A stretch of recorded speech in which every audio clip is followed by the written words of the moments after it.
Hey, it's Chris. 3 games. Crowdfunding. What do you need to know? My impressions on prototypes for ones that you may have your eyes on or ones that you may now be interested in. Final Titan. We're also talking Hollow Pact, and we're talking Shallow Regrets. All 3 slightly familiar, slightly not familiar. Shallow Regrets, based off of the Deep Regrets hotness that's currently going on. Then we have Final Titan from the makers of Mindbug, as well as Agent Avenue, and Hollow Pact. You may be familiar with this one from Studio Midhall, Beast. Right? Let's go. Now, first up, we are talking Final Titan. And this one is either going to be you're going to love it, or you're not going to like it whatsoever. Right? I am a huge King of Tokyo fan. And this gives me those vibes kind of smashed up with Mindbug, if you will. And so if that intrigues you, well, let's talk a little bit more. So you're going to have your asymmetric kaiju represented by the Titan cards. You're going to have your unique asymmetric upgrade cards, and you're going to be at the whimsy of a die. The last one standing is the winner in this game. So how do you play this? Brief overview and some thoughts based on the impression and based on what I know after emailing back and forth with the folks at Nerd Labs. First up, this is, well, get a bunch of monsters and last one standing, right? And so King of the Hill style and a multiplayer aspect doesn't always work. But this game is dynamically best, probably at, well, I would argue 4. 3 is good. Not less than 3, though, really, ideally, just like King of Tokyo. And why that matters is because you're going to have 3 or 4 of these at the beginning of the game, depending on if you draft or just randomly assign. But how you then utilize these is the main key, is you just throw them in the middle of the table, essentially. You go around and you decide who's going to battle the challenger, Roman Colosseum style, if you will. Because essentially, the winner stays and the loser leaves. Last one with monsters left, as you go around and decide who goes in, who gets thrown in, essentially, is the winner at the end. And the nuance behind that, because you're already thinking, Chris, that's not going to work. How are you going to do that? Well, what happens, though, and that's where these unique asymmetric ability upgrade cards come in, is all of these are basically just ways to make your overpowered monster already more overpowered. And they're everything from healing to potion powers to poisoning your opponents if you can't already. And that's on top of the ultimate ability that each of these characters has in addition, but that's all dependent on dice rolling, which we'll talk about in a second. So what you do is you start off with a certain number of these at the beginning of the game, and then you get to play them when your monster goes into the battle. You have a challenger, and you have a Titan. And so the Titan is the one who won the previous round. You go around the table in turn order, and you go to the first person, and you say, do you want to throw one of your Titans in? No? Okay. Next person. No? Okay. Third person? Yes. And you're going, Chris, why would I ever want to do that? Because the Titan who wins potentially is going to be more powerful, but they also potentially be wounded. So strike when the opportunity is hot. Now, the benefit or the curse of the balance of when you go in is also going to relate directly to these upgrade cards. And why that matters is because if you choose to do the coward's route, then you have to take one of these upgrade cards from your hand and you have to give it to the person that eventually goes in. You just place it in the center, and whoever decides to go in collects all of the ones that are, well, finally allocated, which then will give you an advantage over the one that may be already a little bit powered up in the middle waiting for you. And therein lies the tricky dynamic, and therein lies the coolness. But we'll talk about the actual battles, and this is where it may be another big make it or break it for you as well. Once your Titan goes in there, you can see health, and then the type, and then their description of their abilities, their ultimate form or their ultimate power, both of those giving different nuances, and then what happens when you roll the dice in terms of doing damage or potentially countering if someone else does a certain color to you in that regard. You'll also notice that on the die here, it actually has this little icon. This is the charge icon, which comes to the ultimate ability. And when you roll that once, you flip it over. Roll it again, and then you get whatever is here in the ultimate. And this is the make it or break it. This is the main action feature of things. Most of your turns are going to be having one of these and just seeing what happens. And it's going to be a slog back and forth. And that's where the dynamic of having at least 3, if not 4 people is going to create the chaos of trying to pick people off, but look around the table and see what abilities people have or how many upgrade cards they have and how many are in the middle and when you're timing all of that. And that's the cool thing. Now, again, talking to Nerd Lab, I have the vanilla prototype copy, right? I have about 40 of these, and they are a little bit vanilla. There's a lot of overlap with some of the colors and the schemes of the numbers down here at the bottom of the cards, and that's fine. but they have assured me that the end result of this is going to be dynamically different. They're still playing around with it. And there's a lot of time even between now when I'm filming this and now when the campaign is live and what they want to have final retail product. They want something like 100 of these. And similarly, when I talked about the upgrade cards, I only have a small smattering. There's definitely some duplicate over here, but they want to go more of the Mindbug route, and they want to have just more insanity asymmetry across the board. Because that's my big complaint in a game like this, right? Is if you get like 2 of these inner focus, well, that's fine, but it's not going to be nearly as helpful. And again, the craziness and the chaos that comes with this is because everything is overpowered, just like a Mindbug situation, so nothing is overpowered. So they have told me that this is going to be the case. So I'm okay with the prototype.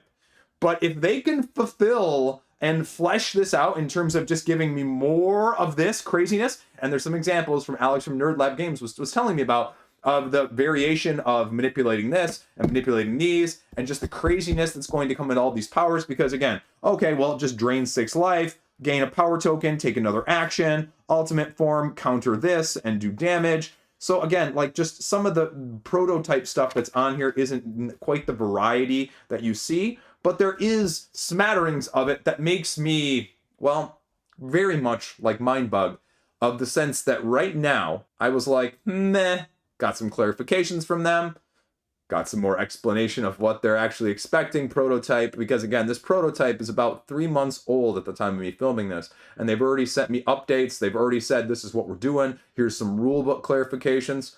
So if it goes that way, I trust them with what we've seen from Mindbug and Agent Avenue, that this final product, again, this is going to be weird to say, weird coming out of my mouth every time. I think the final product is going to be much better, much different than what I've got here in front of me. And so if you like either of those games as the direct comparison, this should really, really, really interest you. But at the same time, right, the upgrade cards are at your whimsy of when you're drawing and having them dealt to you. But it's still just a dice chucking situation as a whole. And it's a pick 'em off, take out the leader, King of the Hill style. And so if that doesn't appeal to you, you're going to hate this game. You're going to hate it. It's going to fall incredibly flat. I mean, it says 3 to 5 player counts for a reason, right? 4 is the sweet spot. 3 is okay. 5 is borderline sometimes, but it's still a little crazy fun. 4 is definitely awesome and where I would recommend it, though. So if you have this, just like King of Tokyo, that'd be, you know, your vibe, too. So, yeah, give it a look-see. Next up, Shallow Regrets. Yeah, Shallow Regrets. Paper copy of rules. You know what? Side note here. I love paper copies of rules that are sent with games more than people sending me a PDF. Small thing. But Shallow Regrets. Button Shy. Off the back of Deep Regrets. What are you doing here? Well, you just have this basic setup of 6 piles of 3 cards in front of you. And what you're doing is you're just fishing. And fishing is really simple. You grab 2 cards off of a pile, you choose one, you keep one, you throw the other one back. Now, there's a little bit more to it than that, but that's it for 2 to 3 players. You're going to be totaling them up in the corner based on the victory points at the end of the game to see who won. They all have abilities that are all going to interact, and you're going to have to deal with what you can hook in and what you can catch and what you're going to have to choose to throw back in the first place.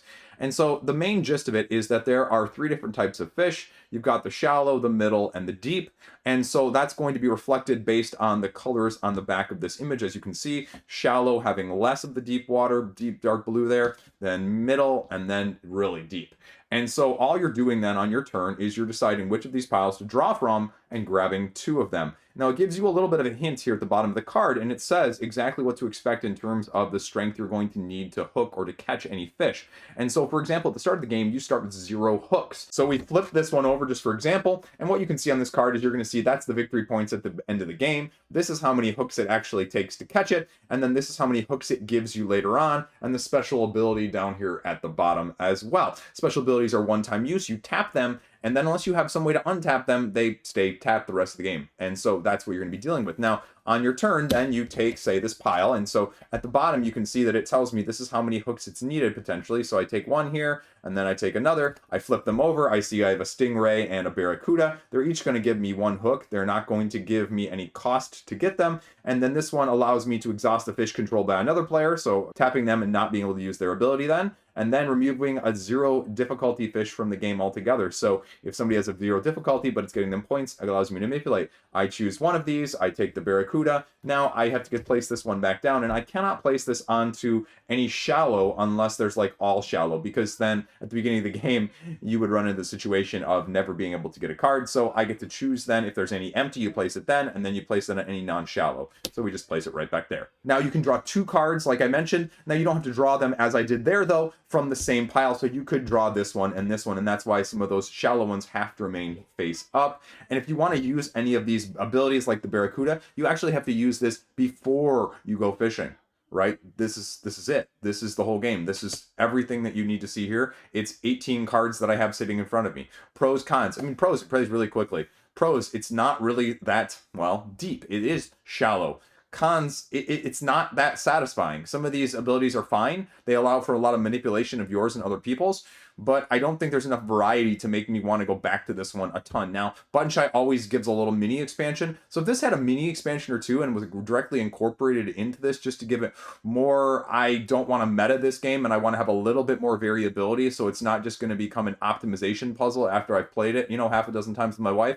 That'd be more of my concern, but it's still not going to be that way just by the variety of some of these powers, right? Swapping the fish with another player's, looking at all the cards in one area, return them in any order, or exhausting a fair fish controlled by another player. So again, it gives you ways, and you're definitely going to run into, do I go for the victory points or do I go for the hooks in order to get more stuff later on? Because the high risk, high reward stuff, like I showed you earlier, the Kraken here is going to get you 5 points. It's going to take 5 to get, though, in the first place. And a few of these others, like the Octopus, swapping, and then no abilities can affect you. And then the Mermaid here, as well as peeking on top of cards to, well, just sort of plan it out. So it's fine. I'm happy with it. It's very straightforward, but I would almost like, and this is contrary to the Button Shy thing, right? I would almost just like twice as many cards. And if it had that, I think it would be a very nice filler game. Truth be told, they tell you in the title, it's shallow. And so that'd be your main issue concern. Are you going to want to go back to it after several plays? Right now, for me, probably not. But with a couple of those extras, I would be potentially convinced. So there you go. So last up here, not least, we have Hollow Pact from Studio Midhall. Now this is a very interesting dynamic game. We have pseudo one versus all. We've got pseudo semi-cooperative. How do you feel about those main mechanics? Because that's going to drive your interest in this game. Essentially, the whole core premise is you have a beast and you have some scoundrels. And the scoundrels are trying to make their way across these tiles that are set up in front of me over to the escape route before the beast can, well, kill them or take the cargo. Because herein lies the other dynamic. At the beginning of the game, you're going to have a way of several victory conditions, sort of slight partial victories and complete and utter legendary victories. And that goes back to what I've got right here in front of me, is this little cargo. And what you've got here, you've got 2 little cubes, and you'll have 2 little containers like this. At the beginning of the game, you mix them up, put one under each, swap them around, close your eyes, and one person gets the real one person gets the fake one, and you don't know who's who necessarily. Now, you'll have ways to look. You'll also have ways to swap and take it from your potential opponent. And that's one of those dynamics that you have to be, well, aware of. Is this going to be of interest to you? You go trying to get the escape route with the actual cargo. If you do, complete victory. If you still escape without it, well, partial victory. And this is the semi-co-op nature as well, because there are things called dark pacts, which means at some point in the game, a player may have the opportunity to form an alliance, a secret alliance, with the beast in order to basically backstab their cohort. And how do you feel about semi-co-ops in that nature? Because you have the potential, but it doesn't force you to either.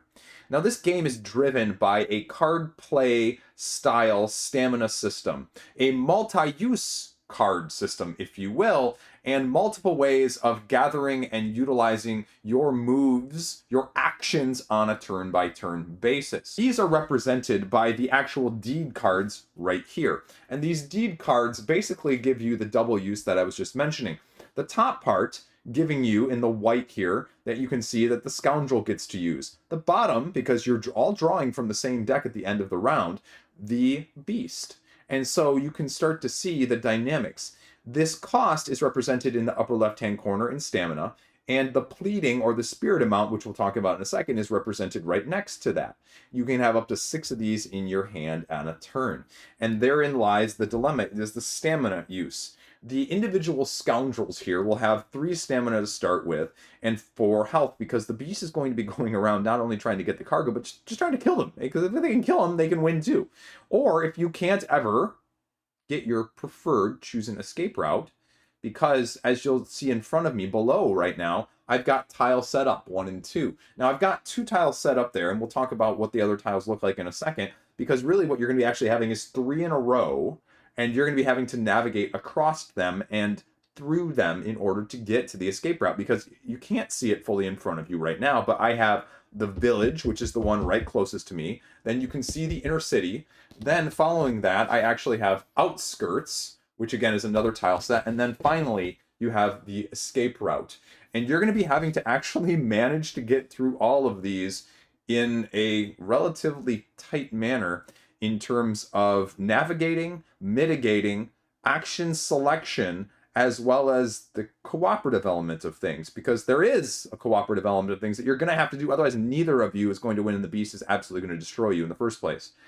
But going back to the player cards here for a second, you can also see that these players Scoundrels, have also the action abilities on the board themselves, which are going to be slightly varied depending on the player itself. They're going to be slightly different. Now, you'll notice that they also have sanity. And what happens is if you get too much stress, you flip over to the insane side. You get more powerful abilities. But if you ever end up with more than enough stress, 8 or 9 potentially on the situation, then you're dead. So again, stress is, well, this is spooky horror genre film-esque. Now I didn't mention, but the Beast itself, and again, this is going to be one of those another asymmetric situations, just like we saw with Beast itself. Their first game is that you're going to not be necessarily having as much that you can do card-wise in some ways, but you're also going to have ways that you can upgrade along the side here with some of those spirits in order to get stronger as you're going along. So again, this is another cool dynamic, and it doesn't have the flip over, take damage situation, and it's just another thing that allows you to have a little bit of customization between these creatures as well. As you're moving across this, things are going to cause you to get stressed, right? The Beast stalking after you, thematically incorporated, moving into unknown scary areas, also going to cause you stress. So let me show you what these tiles look like a little bit closer up so you can kind of see what you're doing. And again, here I've got the village, the inner city, which is much larger, you can see here as well, followed by the outskirts and followed by the escape route. Now at the beginning of the game, let's talk about this for a second. We'll go in reverse order here. Escape route is meaningful because you're going to get cards that essentially tell you what your preferred escape route is, because you'll notice that all the escape route is just this. And all of these tiles connect when you flip them over to have lines that adjoin like that. And so you can start to see on all sides, they're going to be connected, and those are the paths you're going to be taking. And so you're going to flip this over and find out whether or not this is the preferred path for you, but you're going to be able to peek before you get there. So that's another action that you're going to have, because you'll also notice that on these tiles, there are 4 unique areas that you're going to be able to rest at, or potentially utilize abilities at, but also have to deal with things along the way that may, well, get in your way in terms of the mechanics that are going to be different on a game by game, but also area by area situation, as well as things for the Beast to deal with or to deal you with. Then you're also going to have things that are going to get in your way, like mist and bridges. Bridges meaning that you can break them as you go over them, get more stress, or get inability to pass over, or even get wounds. And then the mist, which is going to create a different dynamic of actually having to travel through it, either creating stress or having to spend additional resources to do so. And so the other tricky part with all of this, if that's not enough already, is you'll notice that right here below me, I have gates. And these gates actually connect the areas, and you're going to have to do something to trigger or open the gate. And you get this little handy dandy minecart, which is going to be a very strong component of that as well. So you're going to have to utilize that to gather resources to push it around, to maybe even blow stuff up, in order to open those gates in the first place. And those are all navigated, if you're paying close attention here to the left side of the board, the screen, if you will, is that you're going to have setups that occur as you traverse through these areas as well. It tells you the setup, it tells you how to open the gate, it tells you what these landmarks do that I mentioned that are going to be interacting with as well, because not only are you going to have these icons of landmarks you're going to be interacting with, but like I mentioned, the actual places on the board may reduce your stress. They may allow you to peek at an escape route. They may allow you to do different action dynamics in that sense. And similarly here with the inner city, spoilers, this is the explosion. So you're going to have the minecart, you're going to have some fire, you're going to have the unique places that you need to discover to get the explosives. You're going to be going around and dealing with the fire and taking damage, or the beast putting more of it down, and then you're going to have to be pushing the cart around, spending additional actions that way instead, and dealing with the different landmarks that are in this case. And then you do the same thing in the outskirts, and the outskirts have an additional mechanic of placing it down. And then dream fulfilled location, you have to complete one of your hidden agendas, because I didn't even mention that, but you have 2 hidden agendas at the beginning of the game that you're going to be able to choose from and decide which one or how you want to do that, as well as another different landmark situation that allows you to steal deed cards. And deed cards, well, they're another element, right? If this wasn't full of elements, it's full of elements. And let's talk about a few of those others, because I've shown you the main cool cards of the dual use cards right here that you're going to be doing. And then you're going to have these remnant cards, which are basically item cards that you're going to be able to utilize and manipulate in a different way, because you can only have so many of the D cards, but these are going to give you one-offs, essentially. And again, they may have costs, they may be reactions, but they're going to do different things than what the deed cards do, or even they're going to do it at a little bit better way. And so it's going to change the dynamic, because you're going to be able to gather these in a very specific manner based on the other cards, but also it's going to pertain even to maybe say the hidden agenda of having so many of these along the way. So it's another element of things. The beast has sort of an equivalent on that side of things, because those are more for the scoundrels, and they're going to have special curse cards. And so we grab these curse cards, and you can see these as well, right? If you have moved, the beast may move after your turn ends. It gives you ways to dispel it, though. When you rest, gain 2 less deeds, so at the end of your round, basically redraw up less cards. If you kill the scoundrel carrying the cargo, you and the beast win. That's the Dark Pact. And so those are the curses that you're going to have. And so then some of these don't even have dispels. When you play on a scoundrel who moves over a bridge, the scoundrel suffers 1 damage. And so all of these, again, are overpowered and awesome. And again, the tricky part with this, and just like with Final Titan, is the amount of content I have and the variety of these is not anywhere indicative of what the final product is probably going to be. So there's going to be a lot of variety in these as well. And then you also have the objectives for the beast, which again are going to be, okay, do this, get rewarded. So those are going to be very symmetrical in terms of the action programming selection you're going to have at your fingertips. The last element of things is actually what you do at the first part of the round, and this ties into those spirits that I mentioned. And so what I'm going to do is I'm going to pull over 4 of these tiles and just put them right on top of the inner city here. And so spirits are represented by these tokens right here. And so you're going to be placing these spirits as you gather them on these tiles. Now, you don't have to, because spirits are also things that you're going to be gathering by discarding cards at the end of the round based on the number of little spirits, like I mentioned, in the upper left-hand corner. And you can discard your cards instead of doing the abilities or using them and get that many, because they are kind of a catch-all. They do 2 things. One, they allow you to spend those spirits as stamina in the later round, because you only get, like, really, as the scoundrels, 3 in a round, which, if you're noticing, some of these abilities do 2, or even the ones on the cards themselves do 1, 2, 1, and so that's only move 1 space, and you're going to be having to move a lot of spaces.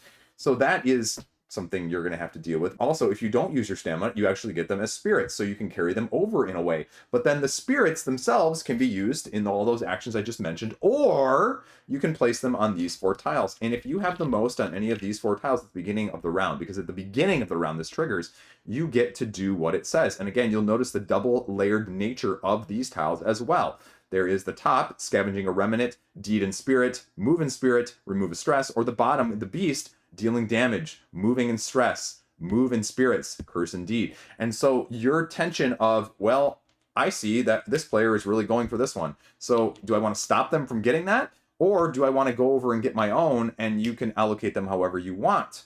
And so that's a really, really cool mechanic. That, in combination with the double layered deeds, as well as the uber powerful curse cards of affecting the actual scoundrels in that way, is really freaking awesome. And you just go and you progress through these areas, slowly knocking down the barriers, and then flipping the tiles up, revealing the schematics that are going to change the dynamics of the board state in the first place. And you can see that these are big. These are, lots of stuff going on. And even when you get into the outskirts, there's a ton more that you're going to be having to deal with. And so that is the biggest boon, and it's also the biggest curse right now, is because I feel like there is so much going on that there is potential a little bit for analysis paralysis of how am I going to be navigating this? And so many little tokens you're going to be keeping track of, and the bridges, as well as the mist, and what's going to happen when I go through the mist versus, what's going to happen if I'm sneaking versus not sneaking, and how am I going to deal and remember with all of the schematic stuff that goes along with it. And so there's a lot of stuff to remember. That is the biggest issue more than anything else, right? And you have a lot of awesome elements, the double use cards, the curses, the dynamics of the stamina system with the spirits and the allocation, the remnants of being overpowered with that. And I can see the potential of all of those dynamics. But my concern is, like many a heavy worker placement game, are all of these going to feel as important when it comes down to it, right? And I didn't even talk about the, this aspect of things. I think this is nice, but again, I almost wonder if it's one element too much in terms of the cooperative nature, right? You've already got the curse potential Dark Pact. I almost wish you just swap out more of a Dark Pact situation and you tempt people more with a Dark Pact rather than a, close your eyes, thumbs down, 7-Up style situation with this. And it's a nice dynamic. Do I have it? Or does my friendly, cohort have it? At the same time, again, I almost wish it was Dark Pact or nothing, right? Because I think this would also work just plainly very well as a one versus all situation. And again, I always feel mixed on these legendary Marvel-esque vibes where, we all won, but you won better than me. I don't think that always sits well with people in that way. So that'd be my biggest criticism. The other thing I worry about too is the gates, right? The gates between these areas, locking them in between. Sometimes it's super easy because the beast is just like, I'm going to come over and get you. And you're going to be having to scramble back and forth. And, the tightness of these smaller areas really makes that difficult to escape from the beast. When you get to the second area and the third area and having the spread across 3, it's much easier. But the initial getting there, sometimes it really puts the scoundrels in a disadvantage. And I guess I think that's a very delicate balance, because I feel like the majority of these games, one versus all, put the onus on the one, making it a lot harder for the one. And so I kind of like the fact that it felt a little bit harder at the beginning of the game on the scoundrels, the all, comparatively, especially as the one who usually ends up being the one, because that's the way most of these games work. If you own it and you're the one learning it and you're the one teaching it to other people, it's usually on you to be the one. And so it's also the harder dynamic. It's also the harder difficulty. And so I like having that script flipped a little bit. But again, I'm not sure, because the combination of these schematics can drastically change that, and supposedly going to have a bunch of these associated, so you just kind of randomly pick them and go, which is great in the scenario driven. You get a completely different dynamic of areas every single time. But it also, with all of the tokens that I didn't even mention, keeping track of the fire and the mist and the bridge and the damage and all of those other things of the gears in terms of the schematics, there's a lot. That's what I worry about, is the upkeep, the downkeep, the how much am I keeping track of between areas? Am I doing this in order to actually optimize? And so I feel like there is a clash right now of the semi-co-op and the overall just tons of mechanical upkeep. And so in some ways, I kind of want less being more. Let me manipulate all of the ways you're already giving me to manipulate. It's almost just too many things. And that's difficult for me to say, because I am a big fan of the one versus all. I'm a big fan of the, hidden trader style of things. But at the same time, I have to go, what is the final product going to look like for this? And does it need to be scaled back? Is it going to be too overwhelming in terms of trying to do all of these things, as you're also, simulating sort of a Cthulhu Death May Die-esque vibe of being more of a scenario-driven randomization, mix and match style along the way. And if you've got too much of the upkeep in terms of that, it kind of, is the contrary to what you want in the first place. Final thoughts here with Hollow Pact. I'm not really sure where I stand with this prototype, more so than almost any other game I've played recently, of just that I see what they're trying for with the card play, the spirits, the stamina dynamics, the interplay between the actual scoundrels as well as the beast versus scoundrel situation. I love the spirits. I love the dual use cards. But I look at this and I go, okay, if you're going to have all those schematics, if you're going to have all those different maps and all those different icons, if you're going to have all the different beast abilities, all the different scoundrels, again, because a lot of this is, well, we're doing everything different. You're going to get tons of beasts and tons of this content. Like, I don't care about balance a lot of the time in these situations. At the same time, I also worry that just like the heavy Euro games, you're going to run into a situation where one or two of these elements, the fire, the bridge, the explosions, the cargo, whatever it may be, isn't going to quite fit the end product. And that's where I go and I say, should all of these be in there? Can we put them all in there? Absolutely. But with the cargo system of the, who has what, I'm not sure that is my favorite element. I just prefer maybe the Dark Pact situation, like I mentioned. I like the we win or we lose, not the partial victory situation. And I guess I wonder what the community sentiment is on that. If I am one of those few outliers that says, I don't like these partiality victories, it's either all or nothing. And so again, I think that's one element that in theory you could take away a little bit of and either say, okay, beast or scoundrels. Both scoundrels or beast and scoundrel with betrayal. I think that would work relatively fine. But again, I can't tell if that's my taste or if that's a dynamic that's needed to balance out some of that card play and that just yin versus yang, who's going to be stronger, because otherwise, you run into a situation where as the game progresses, if one side definitely steamrolls a little bit more, is that the catch-up balance from that aspect? Again, not perfect balance, but a way to prevent one side from just completely overpowering the other.